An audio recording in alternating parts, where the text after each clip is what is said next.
Hello and welcome to SEGA News Bits. I'm Barry. With me is George. Hello, everyone. And SEGA Week at the Galloping Ghost Arcade came to an end this past weekend. I was there signing autographs. No, actually, I didn't. No one knew who I was.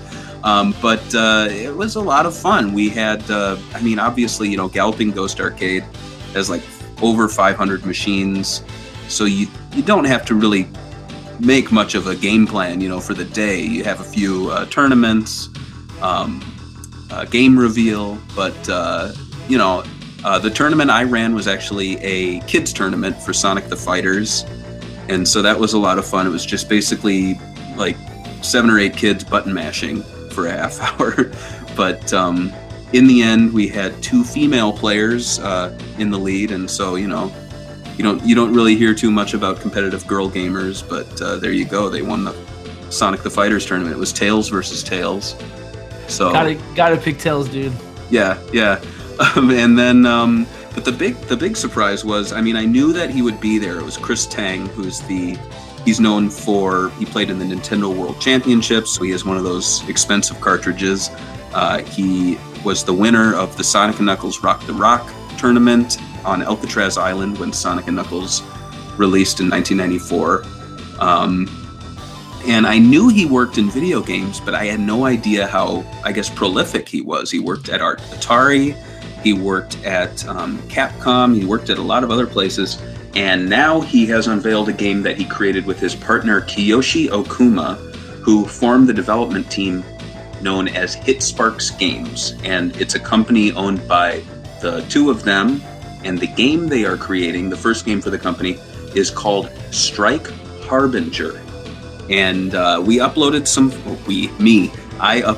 footage to Twitter, but I have a lot more footage since then. What were your impressions just from what you saw, George, what I uploaded? Well, you uploaded like 30 seconds. It looked like he was heavily inspired by Space Harrier, obviously. That's the first thing that I think everybody said, right? Yeah, and it's in the name too, Strike Harbinger, Space Harrier, you see a connection there. It just flows like velvet cake right out of the tongue, like exactly the same. Exactly. But what is the game like? Tell them. We know it's sort of, from the 30-second footage, that it's sort of like Space Harrier, but how does it differ from Space Harrier? Because you told me it differed. Well, first off, Chris and the game's senior artist Kiyoshi, who co-created the game, have been working on it prior, but they worked with a very tight deadline to get the arcade machine ready for SEGA Week at Galloping Ghost. So it took them about 2 months, I think, to get what they had working, and then on top of that, I think that morning he made the high score screen and everything. But it does, like if you sit down and you just grab the controller there, and it's actually from a Tron machine, I believe, the controller. It plays like Space Harrier, of course. You can see that there on the surface level. You hold the controller, you pull the trigger, you shoot the things. However, you learn pretty quickly that there's a lot more to it than that. Like, for example, in Space Harrier, you'll have these pillars coming at you, and you always avoid the pillars. You can shoot the trees, avoid the pillars. But in this game, there's actually your gun is also a sword.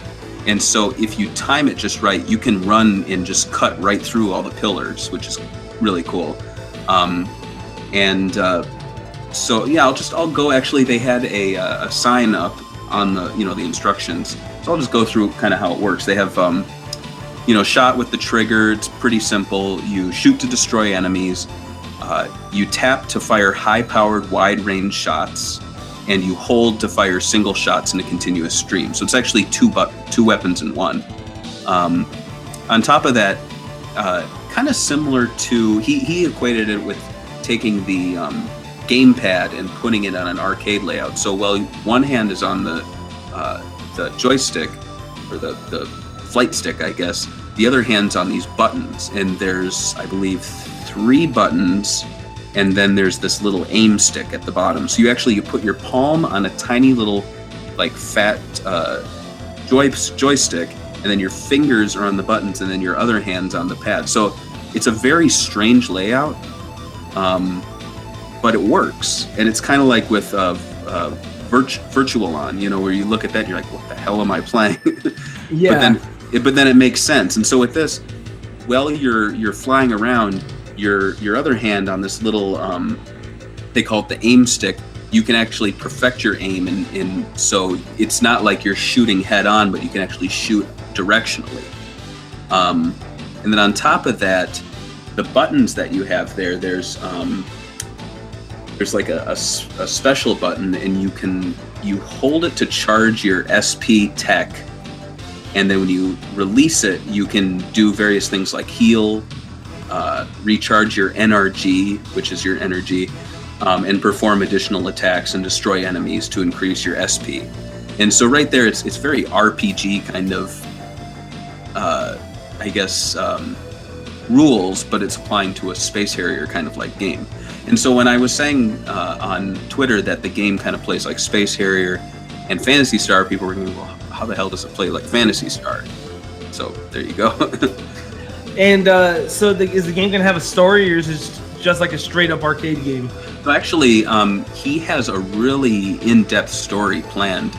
He said one of the major things that kind of inspired him was a lot of those 80s Sega games where it was, you remember not too long ago when I believe his Twitter handles Persona-sama, he tied together the Fantasy Zone and the Space Harrier games with this long history that actually exists. Oh yeah. Yeah, I remember. Yeah, and so Chris and his team, the story that they have, and I'll read it off here. It's 1,000 years after the colonization of the mysterious grid-formed planet Erumia, humanity was driven away by sinister mutations that thrive off the planet's limitless airborne energy known as airspark. To reclaim the planet, transformable airspark-driven armor known as Harbinger are developed as a new generation of warriors immune to mutation and trained for hypersonic aerial combat prepare to take flight. And so it's kind of like the Phantasy Star story, or maybe even Phantasy Star Online, where they find this planet, but it's been mutated and deformed. So I'm assuming it's more like, I guess people call it now lore, where like there's a story, but it doesn't take center stage like a cinematic game. Yeah, exactly. And that's none of this stuff you need to know, but it's kind of fun to read about it. What I liked is he actually even worked in the patterns on the floor, like that checkerboard style pattern. It's not just a design aesthetic, but it's actually this planet is formed by grid forming. And he was telling me how there's like this technology behind it that the people use to build things, and so it's he's put a lot of thought into the lore. He even said that the girl you play as is just one of the characters. There's an older man who raised her, and he's got a different weapon, so I'd assume you play as him as well. So he's got a lot planned for the game. He even showed me some things I can't talk about publicly that definitely make the game different from Space Harrier, I guess. So is he going to be focused on bosses too? Like, I guess Space Harrier has some pretty unique bosses, right? Yeah. There's going to be bosses. There were actually, the game itself had 3 levels, 3 bosses. The first boss, it's actually, the version I played no longer exists. I was actually the first person to play the game outside of him and his co-developer, so that was really cool. But the first boss, it's that like floating head kind of enemy. It spits things at you, but your bullets do hardly any damage, if any. And so what it is he'll charge at you, and then you need to use your sword to cut him when he gets close. And so it's actually a like close range melee combat, and you need to dodge him the rest of the time. So right there, it's differentiating itself from Space Harrier. You can't just shoot at everything. There needs to be a little bit of I guess you need to put some thought into the way you take on enemies, which reminds me of Fantasy Zone, if anything, because you need the right weapons to defeat bosses more easily. Yeah, I mean, you can shoot at it, but it's not the way. And this also shows people how to use other mechanics in the game that they introduced. Pretty smart. There's also a boost. So he told me he's a big fan of Afterburner Climax, and so there's a boost in there. It's a boost button, or you move the directional stick.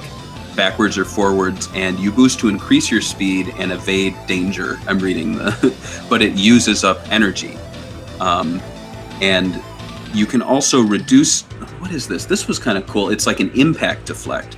So if you hit something, you can use boost to reduce damage if it's activated at the moment of impact. So it's almost like a parry. So if you're going to be running into a pillar, you can parry and like get around it really quickly. Almost, who does that? Was that Vanquish? Or am I thinking Bayonetta? Bayonetta does that, where it's like that last minute, whoosh, and then, you get around it. And I was going to say, did he tell you how many levels he was planning on having for the full release? He didn't. However, I think he wants to go for a kind of Outrun style gameplay. The game itself is arcade short. Like you can beat it. You don't have to stand there for hours. However, he wants to have, I don't know if it's going to be dozens, if not hundreds of levels, but there's going to be a lot of them.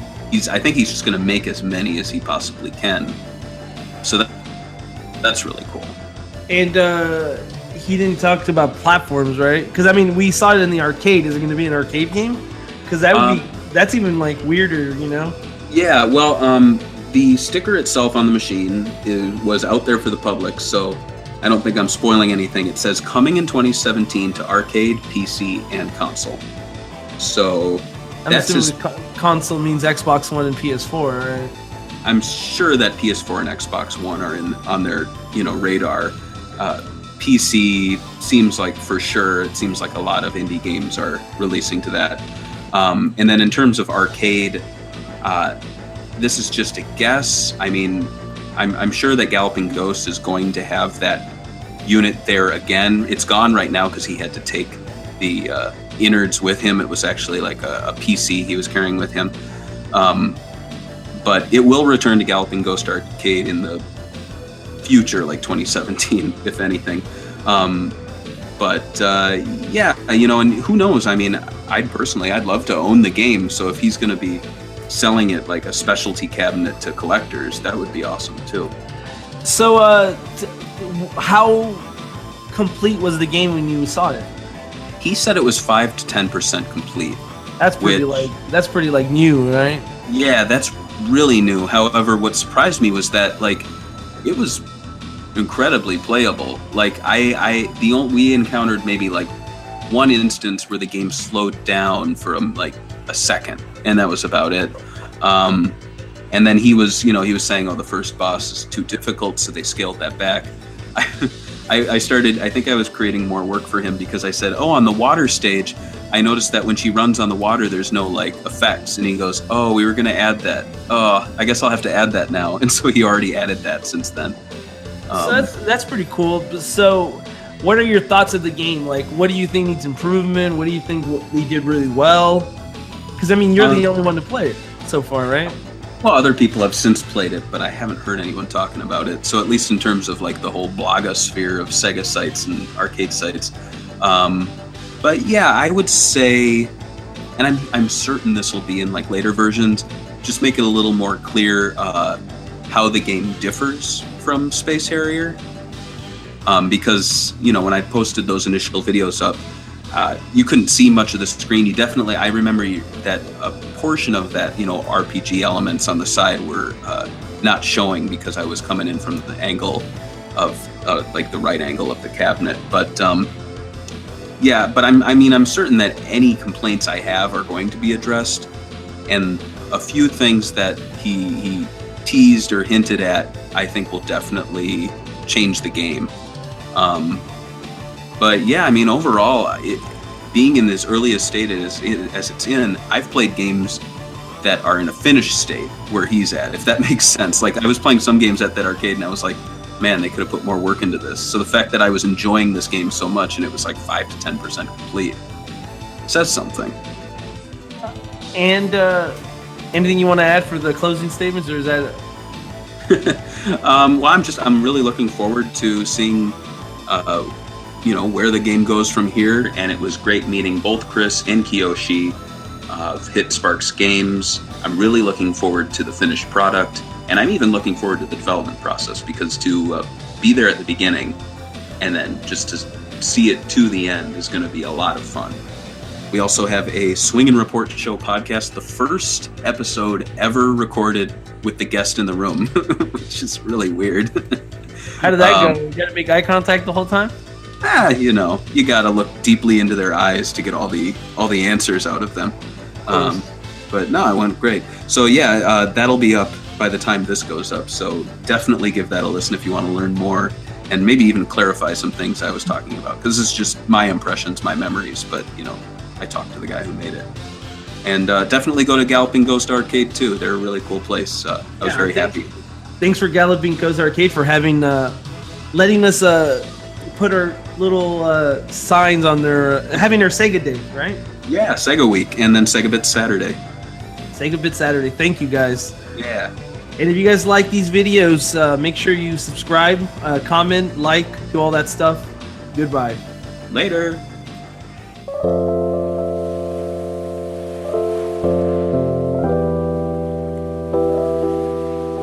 If you'd like more Sega news, check us out at SEGAbits.com. And also, don't forget to like, subscribe, comment, and follow us on all our social networks.